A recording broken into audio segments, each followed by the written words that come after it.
Это Тед Дайер. В апреле 2012 года женщина по имени Мэри и ее 9-летняя дочь переехали в квартиру по соседству с тем домом, где жил он со своей девушкой.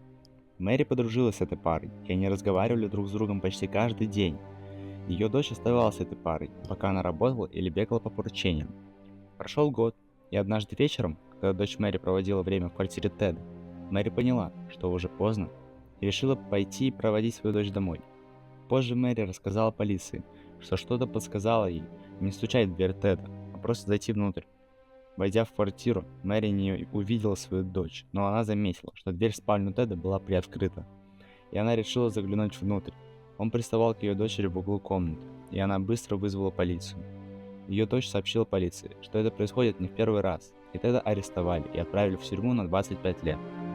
После того, как Тед попал в тюрьму, он встретил мужчину по имени Стивен Сандерсон.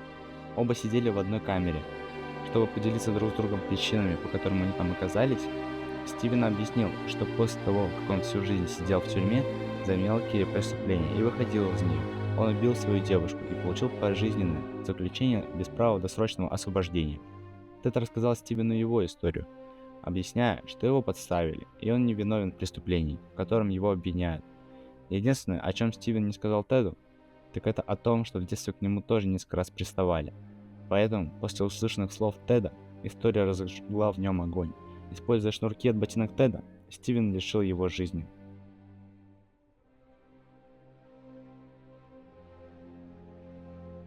Go ahead and tell us what happened. All right, I guess he decided to clear his conscience or something, but, he told me what he was in prison for, that he had, was accused of raping an 11-year-old girl, and he got 25 to life for it, and, I told him that's enough, I don't want to hear any more. I first, punched him a couple times. Still wouldn't shut up. Still kept telling me he wanted to explain that he didn't do it, that he was being set up and all this stuff, and I don't know, I just got mad and then hit him and then I killed him.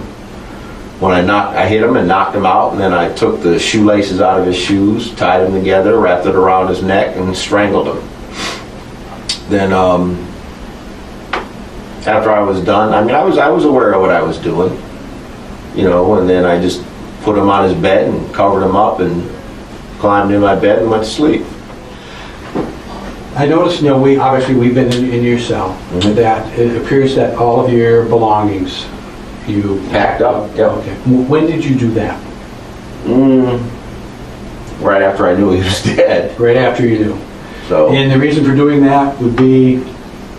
because when you go to the hole, that's usually what the police do, to pack it up. And I figured, they're going to tear my shit up, so Okay. let me just do it myself. So what happened to the shoelaces? Flushed them down the toilet.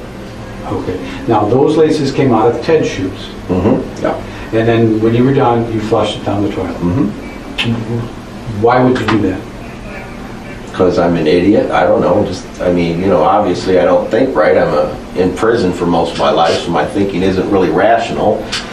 I don't know. I just kind of... Thought that was the appropriate thing to do at that time? Yeah. Yeah. I guess. I don't know.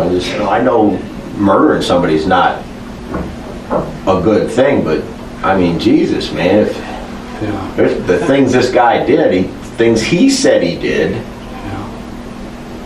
I wouldn't want someone like that on the street again. So I do what's necessary. I do what some people won't. You guys are cops. You arrest people all the time for stuff that you wish you could shoot them in the face. I already know that. I'm not stupid. I understand. There's crimes that shouldn't be committed. So, I just don't have any empathy for people. So basically, what you did, you figure Ted got what he deserved. Ted got what he deserved. I believe that with all my heart. Okay. I hit him a couple times, and I pulled the chair back and sat in the chair, and then he kind of got up posturing on me. That's kind of like means, he got up like, So I was like, okay, and then I caught him again, and when he went down, I was like, yeah, sucks to be you. I just don't think stabbing or shooting somebody is a little too impersonal. If you're going to kill somebody, you might as well be personal about it, right? You think that's more personal? Yeah, I just, you know, I know it sounds kind of crazy, but if you have to go to that extent, Yeah. I want it to be personal. I don't like violence, but if I have to go to that extent, then I want. Несмотря на то, что Стивен уже отбывал пожизненное заключение, его снова осудили за убийство, и когда он предстал перед судом в ожидании приговора, его спросили о том, как он лишил жизни Теда. The second count of murder and the second guilty, Yes, sir. and doing so freely and voluntarily. Yes. Doing so because you are guilty. Yes, sir. All right. Did The reason I killed him was because he was a child molester. You did in fact kill him, Oh, sure. and you intended to kill him. Oh, sure, yes. Well, if it's all right, I'd like to tell you where it started. Go ahead. All right, well, he was my bunkie, and I had found out that he was in prison for child molestation, a really bad case. So that night he was trying to justify why he did it, and I just told him to be quiet, and he would have to leave in the morning to find a new cell. But he continued to talk about it and try to justify it, so he was a little bit bigger than me, so I got down and I hit him in his face a few times, and when he fell, I wrapped a cord around his neck and I took his life. После убийства Стивен воспользовался телефоном, чтобы позвонить своему другу, который вел небольшое радиошоу в интернете. Он хотел объяснить миру, почему он лишил Теда жизни. Yourself and like pretend you're talking to the website people Okay, tell me when. right now. Okay. Hello, everybody. This is Steve Sanderson. You're on the web page that my very, very good friend Luke set up.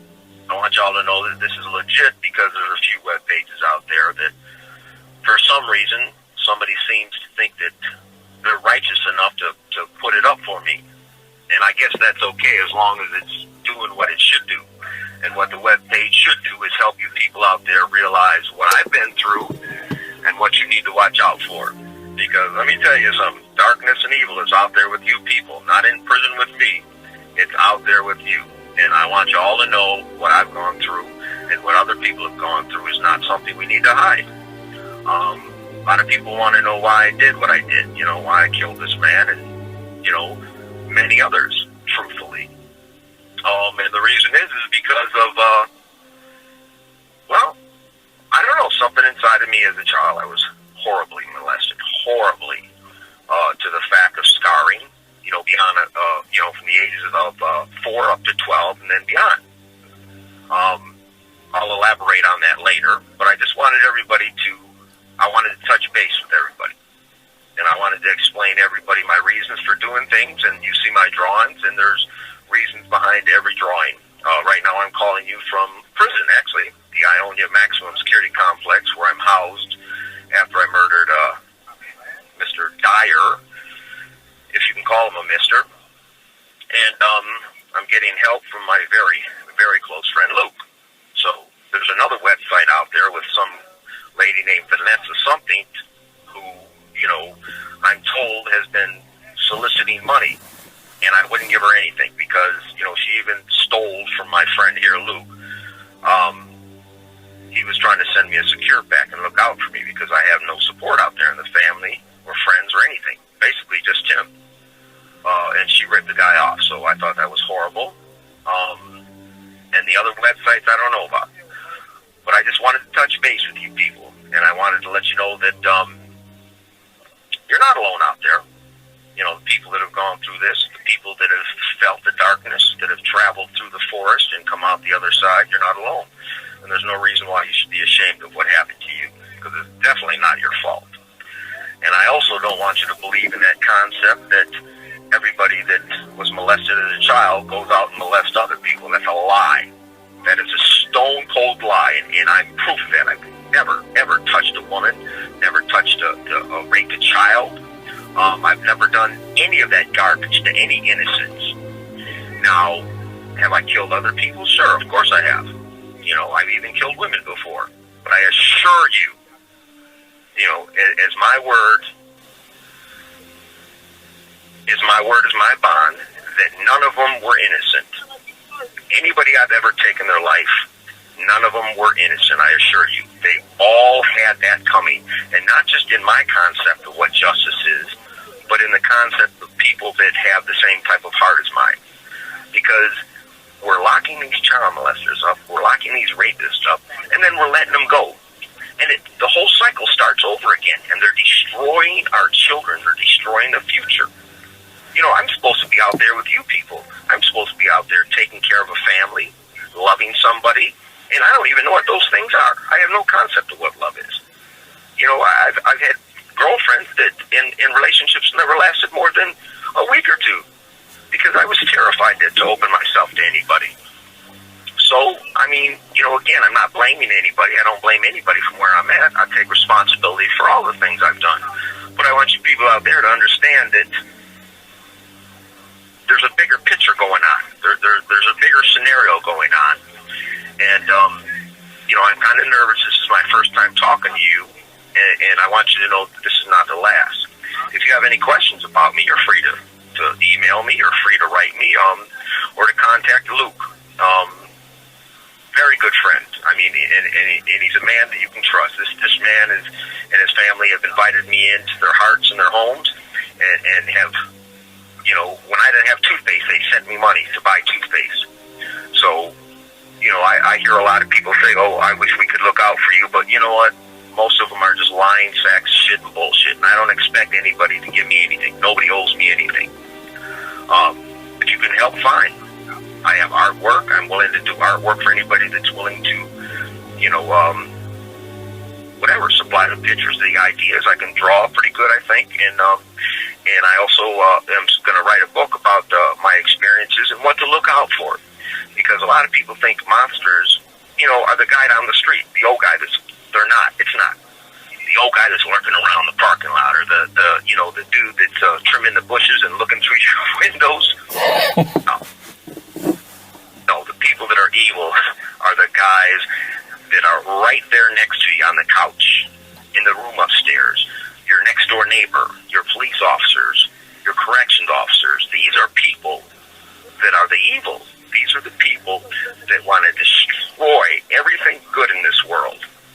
And that being children, and that being women, and that being the elderly. And these are things we need to look out for. And, you know, sure, prison's full of people that are pieces of shit. You know, and I'm the first one to say I'm glad that there is a system. Because, my God, it would be horrible if there wasn't. But like I said, I'm just touching down now. When I get a little more nervous, or a little less nervous, I'm sorry, I'll be talking to you from time to time. You know, if you have questions, please feel free to ask, and Luke can relay them to me. All I ask is that you can help when you can. Help reimburse Luke, not me, but send them into the website. You got a few dollars, got an extra 50 cents. You know, I'd be appreciative. You know, I'm going to give you guys valuable information, and I'm going to fucking put some artwork up there that maybe you might want to, you know, help out with. Again, you don't have to. It's not something that you have to do. It's not something that's required. You know, we'll accept any conversations from anybody. I guess, you know, I'm going to get back and talk to Luke, and I hope to hear from some of you people.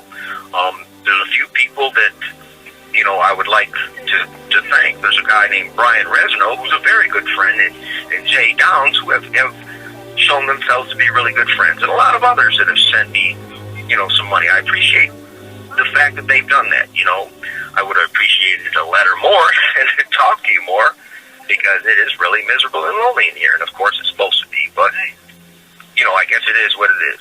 So I hope to hear from you people. This is a true website, and this is really me. So if you have any questions, just email me or write me or talk to Luke. I guess that's all for now. You guys have a good day. Be careful and be safe. Спасибо за просмотр. Мы скоро увидимся на моем канале Развиня.